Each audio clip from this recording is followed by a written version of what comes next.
Hello, everyone. My name is Jennifer Turlick, and welcome to the Career Design Podcast, where we talk about how to find work you love. Today, I'm interviewing Maren Sigson. Maren is an actress turned computer programmer with a fascinating story. I love interviewing people who've made a major pivot in their lives, and I'm so excited to chat with Maren today. Maren, welcome to the show. Hi, I'm glad to be here. Yeah, thanks so much for coming. So I think you and I have known each other for around 5 or so years, right? First encountering each other in the world of theater, which is a huge interest of mine. Yeah, I can't believe that time goes by that fast. It's five or Yeah, six years. Whoa. definitely.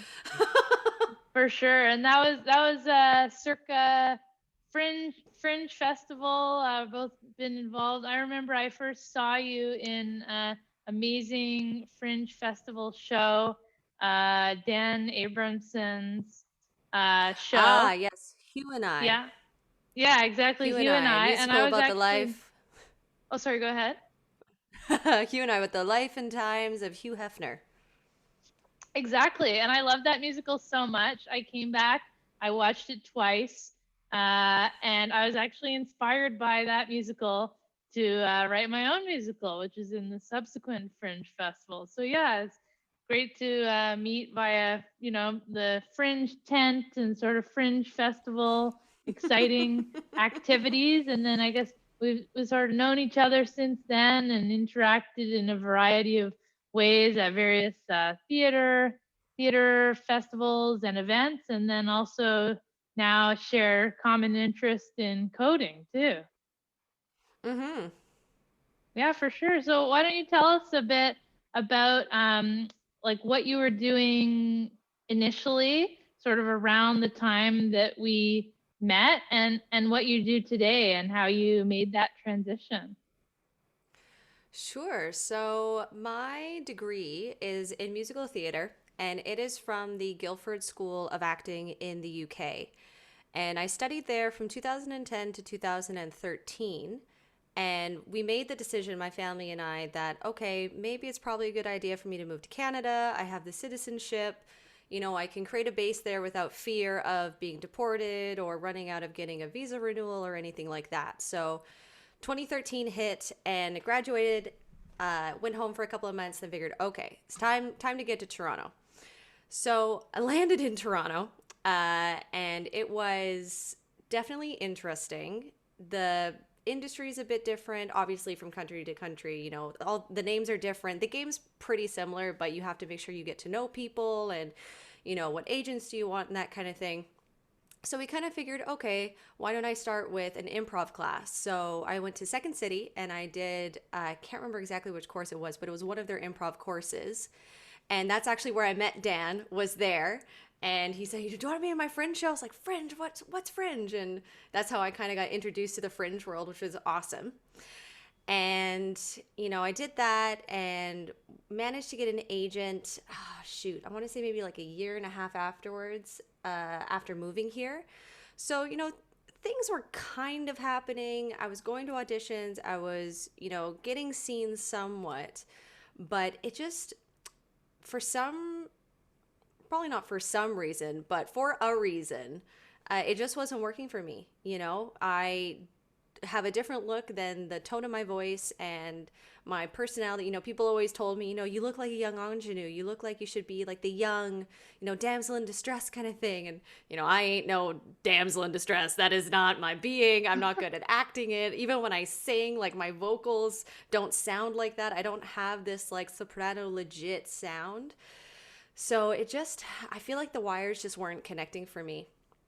So I gave it a shot and I kind of, worked the jobs that I hated. I air quote taught musical theater to kids when in fact it was just more glorified babysitting.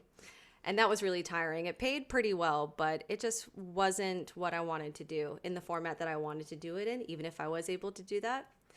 So when would have this been? It was probably around 2016. So I moved here in 2014, after being home for a couple of months. So it was about 2 years of doing this. And really just kind of, drilling myself into the ground. And then it's this awful cyclical thing of, you're not getting the work, so you're depressed, so you don't perform as well in auditions, which means you don't get the work, and your mind starts going into this, cycle of, I'm not good enough. And not only that, but my jobs aren't paying me enough to actually be able to support myself and to feel like I am, living the life that I want. And everyone has a different understanding of what they want out of life. Some people are thrilled to, do the grind, and I don't know what my next job's going to be in between gigs or being in theater. And some people thrive in that, and I'm so jealous because I wish that could have been me. I feel like my mental state would have been so much better if I had that, but it's not me. I needed more stability. I needed to know where my money was coming from. And I was still receiving a lot of help from my parents. And, I wanted to be able to be independent and to handle what needed to be handled on my end of things. So we started looking at secondary skills. And that was something that my parents and I always talked about. You need something alongside even people who are successful actors in Canada and performers.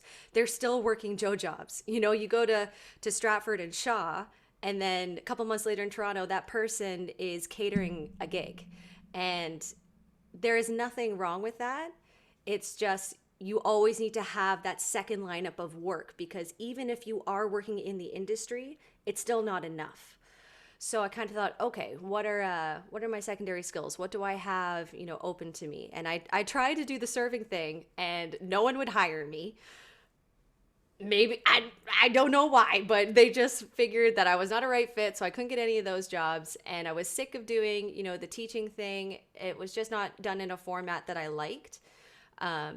So we started looking at more, okay, what are things I could do from home? So looked at, becoming like a lawyer's researcher kind of thing, just to, get paid for time, right? And then it kind of came about in a weird way, because I remember I was working on my acting website. I thought, okay, every once in a while, I feel like a lot of us get this. We get this kind of moment of like, okay, I'm going to reorganize my life. I'm going to, get all my stuff together again. We're going to rebrand everything, and it's all going to start new. So I was doing that with my actor website, and I was trying to build it on WordPress, and it looked terrible. Had no idea how to use WordPress, couldn't understand any of the documentation with it, anything that was kind of, there to help you along your way. And it was a terrible website. But the thing that surprised me was the fact that I went into a Starbucks and ended up working on it for 13 hours and didn't even realize it. I didn't go outside. I know Wow. it's not good. Developers need to go for walks. I think they need to build an app where, take a developer for a walk, because we're notorious for sitting down for too long. But it was like, oh, shoot, I didn't realize I could enjoy doing this without distraction or feeling bored or anything like that. So I started looking at ways to, how do you make money from this? How could you get into this? And there's a great set of composers as well, besides yourself, in Toronto called Colleen and Akiva. And Colleen builds websites as Hmm. well. She Oh, did. really? I didn't She know was that. doing I that. love Colleen's Oh music. yeah, That's they're awesome. fantastic. And she was doing that a little bit too. And I remember asking her, how do you get the money and how do you make this happen? So it really randomly came up when I was speaking to someone in theater, Rebecca Perry, who we both know as well.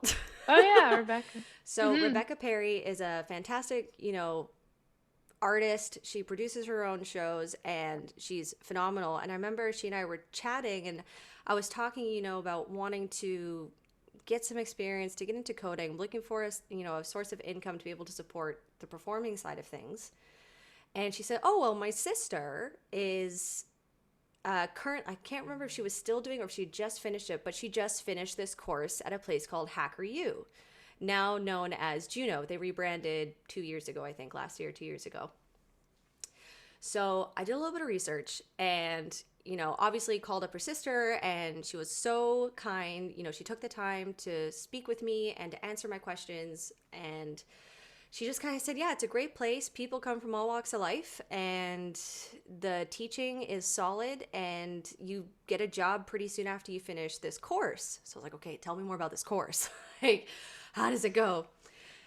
And at the time, it was a 9 week full time boot camp. That was kind of like the golden ticket. If you could complete the boot camp, you then were taken into, the Juno Industry Day, and you had, this endless number of contacts because the community is so tight knit. And, uh, you know, I think at the time it was something like 90% of their graduates had employment within 3 months of finishing the course. So it's like, Wow. okay, this sounds like a sure thing. You put your money into something, you're like, I'd like to get something out of it. Hmm. So I went in and I applied for the boot camp, and they said, okay, sure, no problem. They gave me a tech test. And I did the tech test where it was just building a website from a PSD file. And I ended up building the whole thing in tables as a layout because I just didn't know anything. I was like, oh, I've done HTML, in school. Yeah, I got this. I got this. And I didn't got this and failed miserably. But they were so Oh. kind. They were so lovely. The admissions person called me and she said, hi, Maren, we got your tech test. We can see you worked really hard on it. I think it might be worth taking the part-time course before going into the boot camp. And initially it was like, oh, this is a money grab. They just want to, take more of my money. But it was a really good idea and really good advice because I literally had no idea what I was doing. So I started their part-time web dev course in March of 2017. And it was a Okay. 12-week course on Saturdays for 6 hours. And Wow. we went through, yeah, HTML and CSS, the beginnings of it, and building websites from scratch and everything. There's no WordPress, no Squarespace. They do offer those kinds of courses, but this one was specifically, okay, bare bones, how do you build this? Hmm. And it really set me up for success when it came time to start the boot camp, because I reapplied for the boot camp and got accepted, and I was really excited about that. And I started the boot camp in July of 2017. And it was honestly the most fun ever. It it Yeah, you was loved it? really, really, oh yeah. And not only just because of the work that we were doing and the things that we were learning, but also just the people. I mean, the people there are, we're all kind of in the same boat, right? Where it's like, okay, a lot of us came from different careers and different industries because we were looking for something new. So I feel like we'd all kind of gone through this frustration where we were, that there was just no ego, and it was kind of like, hey, we're all looking for a change. We're all here to try something new, so let's figure it out together, kind of thing. And did that. 9 weeks comes and goes, and then applied for a job, quite a few jobs actually, and ended up getting hired at a great startup called Soapbox a month after finishing my course as a junior developer. And that was over 3 years ago now. That's awesome. And is that where you are today? No, Are so you still with Soapbox today or? I worked with them for 2 years, and Mhm. I really enjoyed it. But everyone was saying, it was a product company, so we were just building one thing and iterating on it, which was really cool. And it was nice because that if you make mistakes now, you're the one who's gonna have to pay for them later. So it was a really cool way to kind of learn to really nurture something. But after 2 years, I kind of thought, okay, I was building in a stack called Ember, which is a JavaScript framework, and knew that React was the hot thing right now. So figured, okay, I need to get some professional React experience. So I switched jobs, and I now work for an agency called Apply Digital as a software engineer, focused on front end, but starting to do more back end.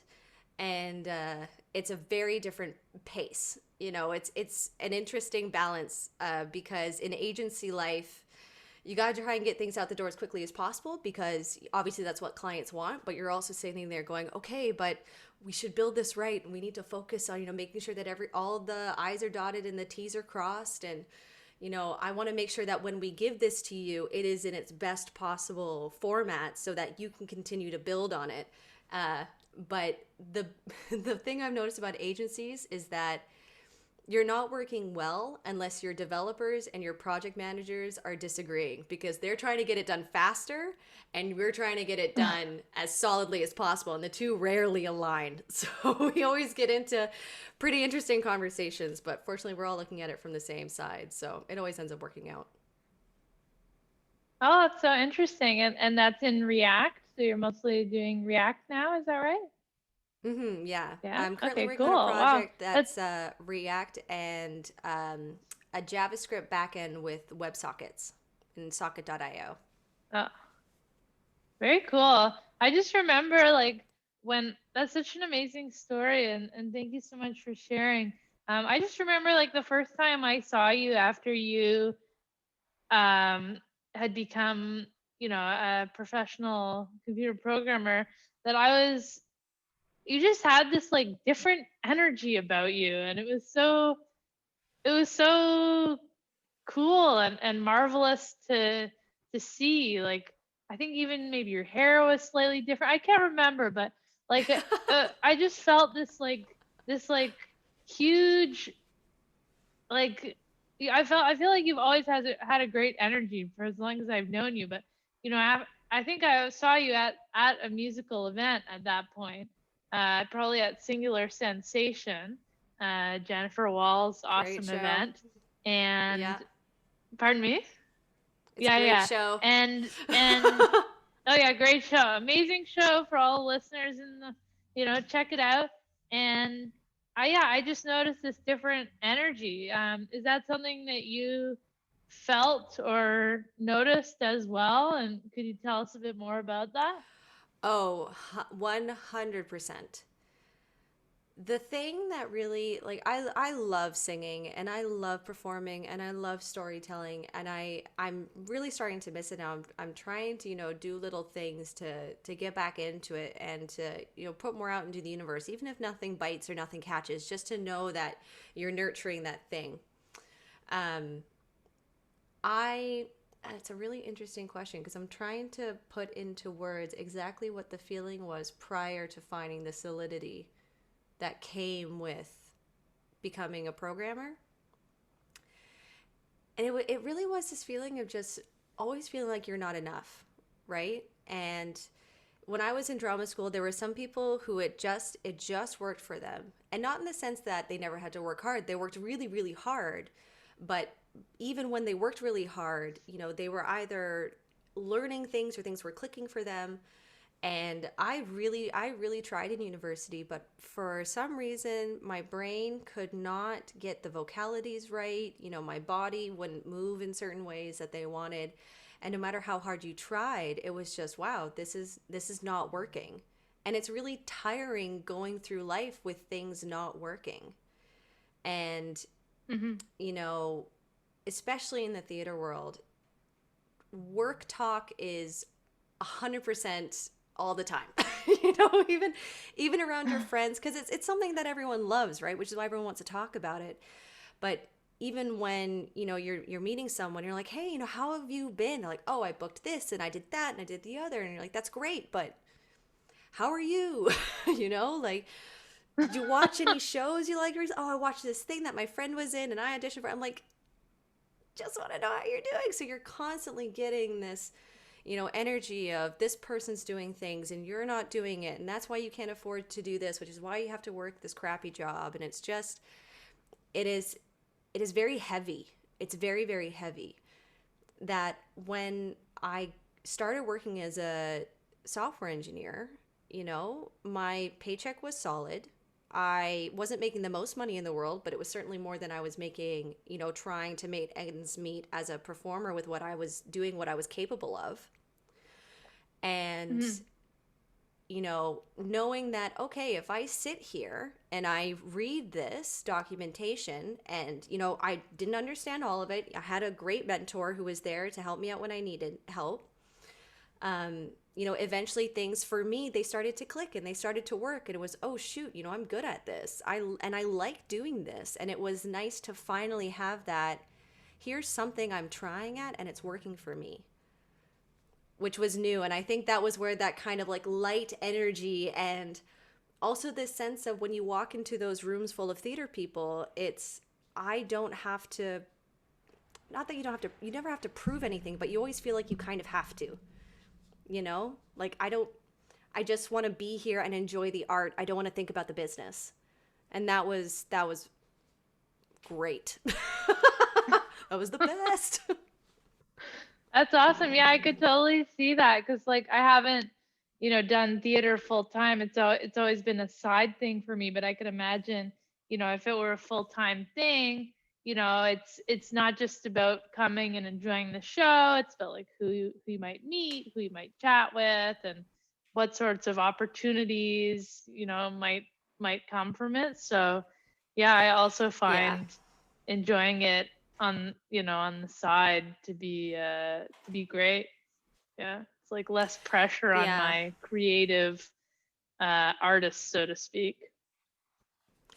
And Hmm. I hate to admit it, and I wish I was a better person, because it was always there was always this kind of thought in the back of your head, right? Whenever you would go see friends, things that they'd produced or created that were fantastic and wonderful, and you're there to support them because you love them and you love the work that they do.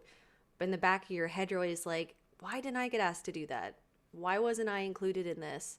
And it was just, it's so selfish all the time to think about that when you're just there to support someone's work and enjoy what they do. And that was really frustrating, and that was also a moment that I was really troubled by. It was kind of like, okay, I need a break from this. I need to decouple my standard of living from my friends and the work that they do, and going to see art. Yeah, it makes total sense. So, what are some of the things that you love about being a software engineer? Oh, the list is lengthy. Oh, That's let's awesome. see. I love. So I know a lot of people aren't a huge fan of the desk job and working Monday to Friday, 9 to 5 kind of thing. I for the better part, I can kind of pick my hours. So if I want to sleep in a little bit longer, I can take an extra 30 minutes and I can work from 10 to 6 as long as I make up the hours and I get the work done. It doesn't matter when I'm there. If I'm there for meetings and I'm accessible, that's really the goal. That's really the point. Um, I'm currently working with companies. It's funny. I can't say too much, but I'm currently working with companies that I dreamed of working for as an actor, but am now working with as a software engineer. Oh, So cool. that was really cool to kind of like have a different in to be around those people and see how they work and to see their standards and how they function. That's been really cool. Um, being another one would say being really valued, knowing that there's a book. Have you read the Mythical Man Month? No, I don't think so. So it's a book about software engineering, and there's more to it than what I'm going to speak to because, to be honest, it escapes me. But there is one thing that really stuck with me after reading it, and it was that when you um, remove a developer from a team, it takes 4 months for a new developer to come on and to really be able to speak to the code and to become really efficient. So it's nice knowing that no one's just going to drop you, because people are aware of that. Resourcing is aware of that. Your managers are aware of that.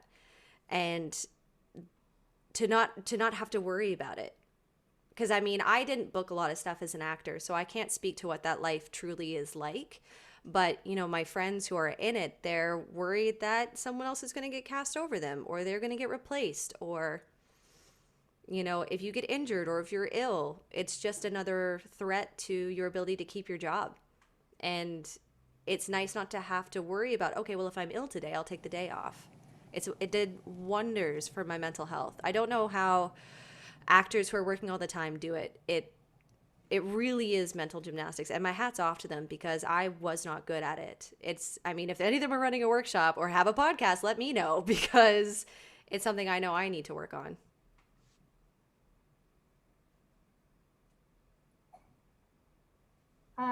Maren, I've just lost my something has happened. So one Oh second. no.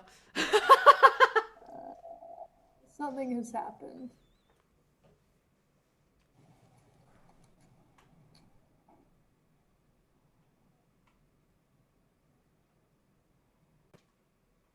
Hello, we are back.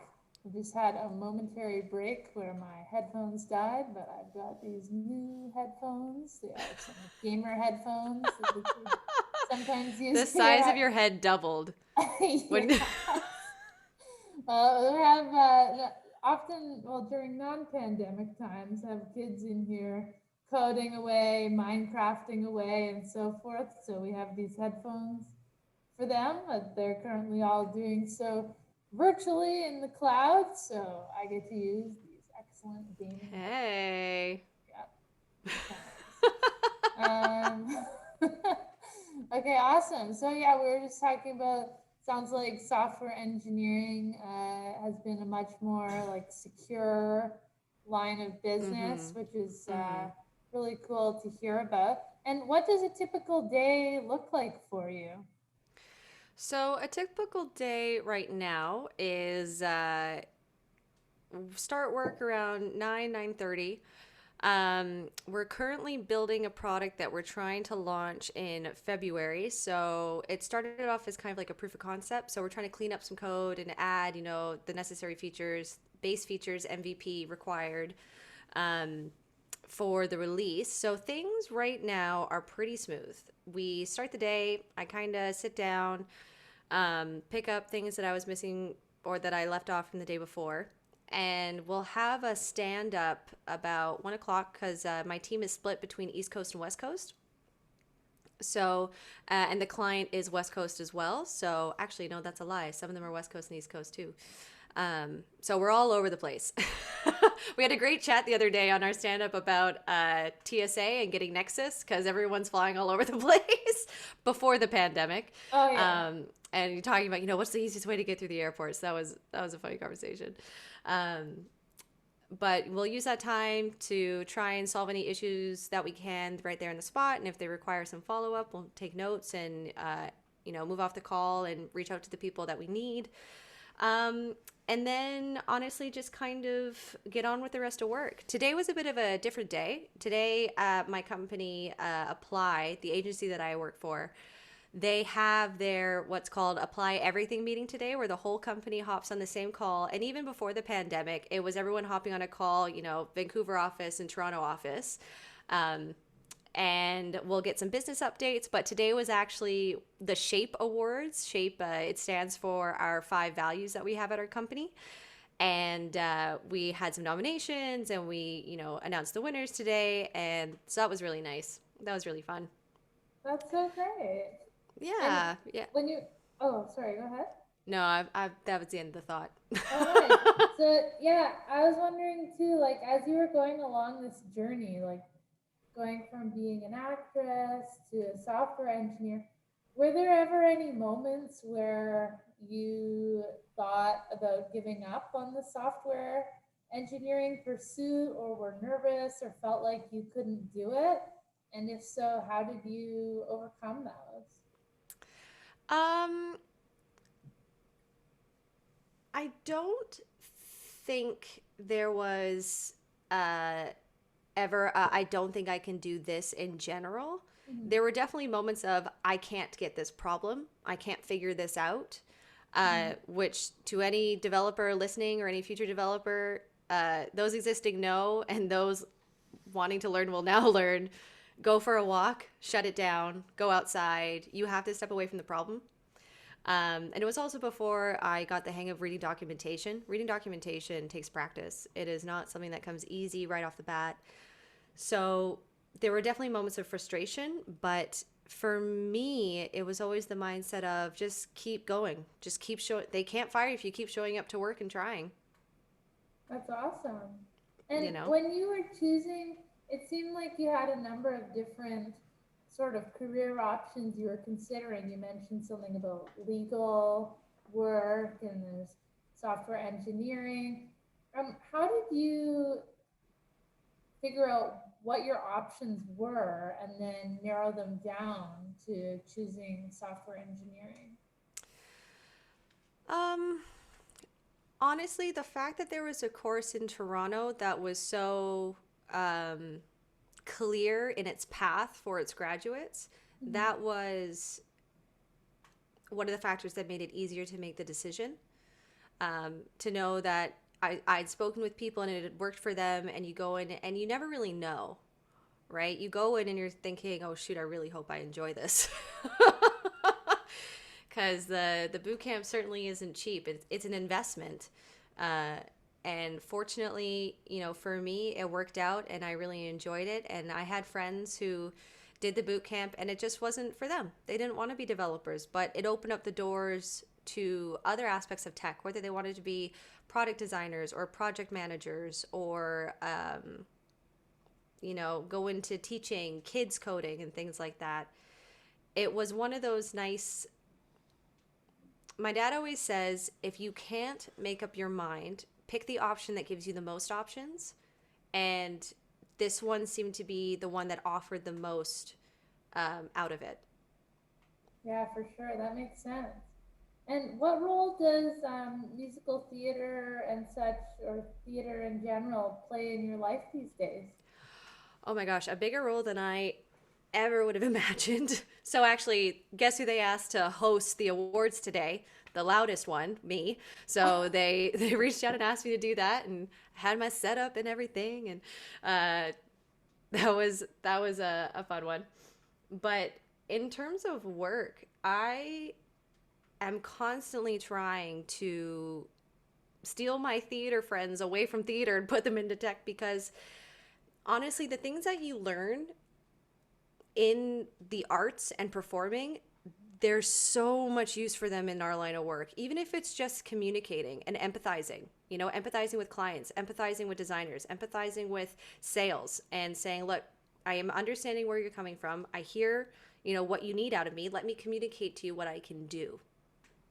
And not only that, but also being able to put yourself in other people's shoes. So every time I'm building something, I'm constantly thinking, who am I as you? It's so funny. It sounds like an acting exercise.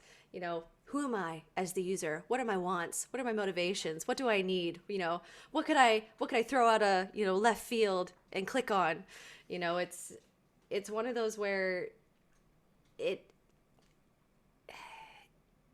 I how do I word this? I was just really surprised. I was really surprised at how much use there was for it. Amazing. And what tips would you give to other people who might be, either not satisfied or not finding success in their current line of work that they're pursuing, to help them, if they're interested in moving on to something else, to help them figure that out? What tips would you give them? I would say don't feel like you failed and don't feel pressure to have to stay in something just because you've done it for a long time or it was always your plan or it's what you talk to people about most. That was something that I definitely had going through my head, you know. And the biggest people I was worried about disappointing them were my parents because I was one of the very, very fortunate people in this world to have my parents help me out financially for school. And, I had to go to them and say, it's not working and I'm upset and I'm depressed and I don't know what to do. And I found this thing that's a bit different. I just hope you won't be mad at me. And of course, my parents, they were really supportive and they said to me, every day has led up to you being who you are today and finding that thing that you want to do. So none of it's been a waste. Whether it worked or it didn't work, you learned something. And even if that something is you don't want to do this, well, there's something you don't have to worry about anymore because you don't want to live like that or work like that anymore. So don't let people speak to you as if like, oh yeah, you gave up. Yeah. It's like, no, I prioritized myself. I chose happiness. I chose to explore new things and to, satisfy the part of my brain that needed satisfying. And to just research. Research and talk to people who've done courses and hear their stories, which is why I think this podcast of yours is a great idea. Just to kind of, put as many stories out there. And if someone hears something that clicks, then hopefully it'll help them take that first step to this new thing that they want to explore. But I find whenever people talk to me about wanting to do the boot camp, it's always, I don't know if I can dive fully into it. I don't know if I'm ready to leave my other thing yet, or I don't know if by leaving I'm a failure. And it's you do whatever's right for you. And that's the only thing you can do. You can't do what other people want you to do. You can't do what other people expect you to do. That's another big one. Oh, I always thought you'd go into theater. It's like, well, I gave that a shot. And at that time, it just wasn't working out for me. And I found something else and I'm really enjoying it. And let's talk about that. That's awesome. Well, Maren Sigson, thank you so much for coming on the show. Really appreciated having you, and thanks for all those amazing tips. I'm sure they'll be very helpful for people who, are trying to figure out what they want to do next. Oh, thank you so much for having me. All right, have a good one. Bye.